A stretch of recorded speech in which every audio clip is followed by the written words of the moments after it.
By a show of hands, who thinks that there is a historical difference between the mid-1900s and now in advertisements and how they reflect social attitudes about gender roles? You too, Neha. Ben. From the advertising seen on the streets and in magazines read across the nation back in the mid-1900s to the ads seen today, the perceptions and representations of gender and the roles in which each gender should play within society has been shaped. With gender being defined as the socially determined roles, responsibilities, behaviors, characteristics of women and men in a given culture, women have been placed into a box of the housewife, the mother, and the submissive role, while the men have been placed above in roles such as the working man, the breadwinner, as well as masculine dominant figures. To expand on the ways in which print media has shaped women as a gender, women have been consistently placed into domestic roles where they do not have their own thoughts and are dependent on a male figure. An example can be seen here.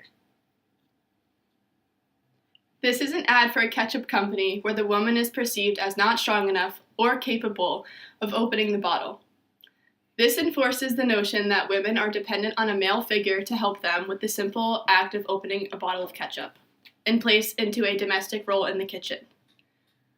Other examples of print advertisements reinforcing the notion mentioned before can be seen here. It is important to not only focus on the gender role formation of women through printed advertisements, but to examine the ways in which the male gender roles within society have been determined through advertisements. The male gender has been primarily received as masculine and dominant over women.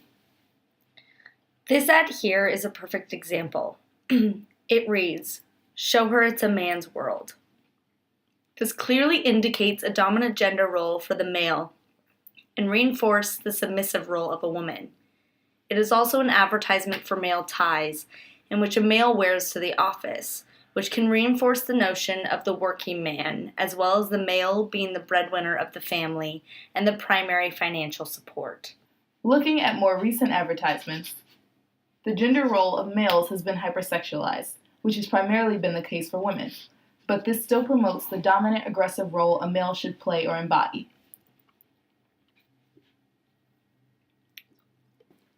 Taking from Judith Butler's Gender Trouble, Feminism and the Subversion of Identity, where she discusses the idea of gender, she made a prominent claim that gender has a strong correlation to a theatrical performance, a matter of gradually learned role-playing with no necessary correlation to one's biological sex. We can relate this to print ads because through consuming visual imagery, we learn what roles to play based on gender. The Feminine Mystique, written by Betty Friedan, sparked the beginning of the second wave of feminism. She writes about the study of gender and media by examining the portrayal of women in mass media, especially in women magazines. Women magazines were mostly edited by men and their ideas of how women are perpetuated in media. For example, the advertisement seen here advertises kitchenware and how women are meant to be cooks of the household. They encourage housewives to think of themselves as professionals in the home and offer them specialized products that will help with their jobs.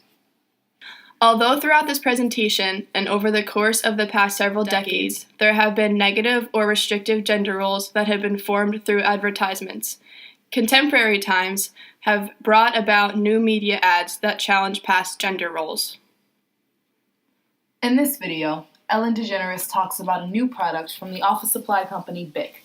The company has released a new pen just for ladies with new advanced technology that benefits their delicate hands. Let's take a look. Currently, in the UK, the Advertising Standards Authority vows to eliminate gender stereotype ads. It has already banned sexualization and promoting unhealthy thin ideals, as you can see from the ad. Other countries such as Spain, Germany, and Canada have adopted the idea of eliminating gender stereotypes. This is a perfect example of us moving in the right direction.